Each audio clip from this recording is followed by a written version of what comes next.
Bevor das Video jetzt anfängt, bitte ich euch, ein Abo dazulassen, da unter 1% meiner Zuschauer nur meinen Kanal abonniert haben. Daher überlegt euch, lasst ein Abo da und viel Spaß mit dem Video.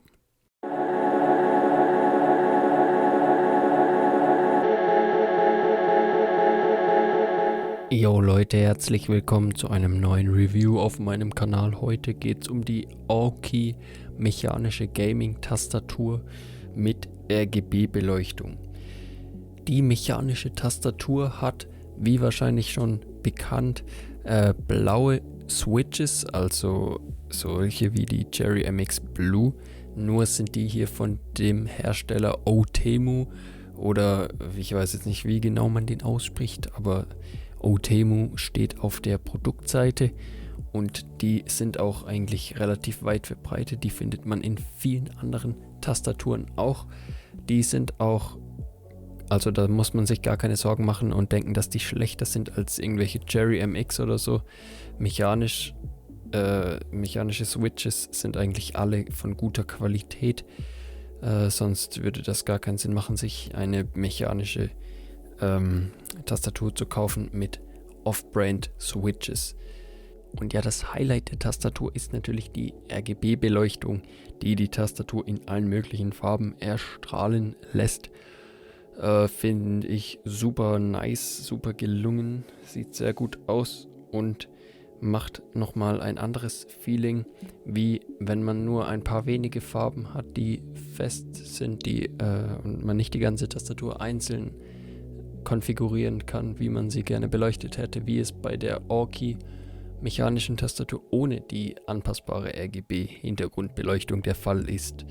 Die Tastatur hat 105 Tasten, also mit Numpad und Pfeiltasten und F-Tasten, wie gewohnt Standard-Tastatur-Layout. Sie hat Anti-Ghosting und N-Key-Rollover und sie hat ein Querz-Layout, also das deutsche Tastatur-Layout. So, jetzt kommen wir noch zu einem Soundtest. Ich zeige euch mal, wie die Tastatur sich anhört, wenn man darauf tippt.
Das war's auch schon mit dem Video. Ich hoffe, euch hat das Ganze gefallen oder hat euch weitergeholfen. Wenn ja, dann lasst ein Abo da, wenn es euch wirklich so gefallen hat.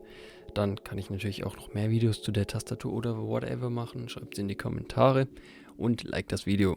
Bis zum nächsten Mal.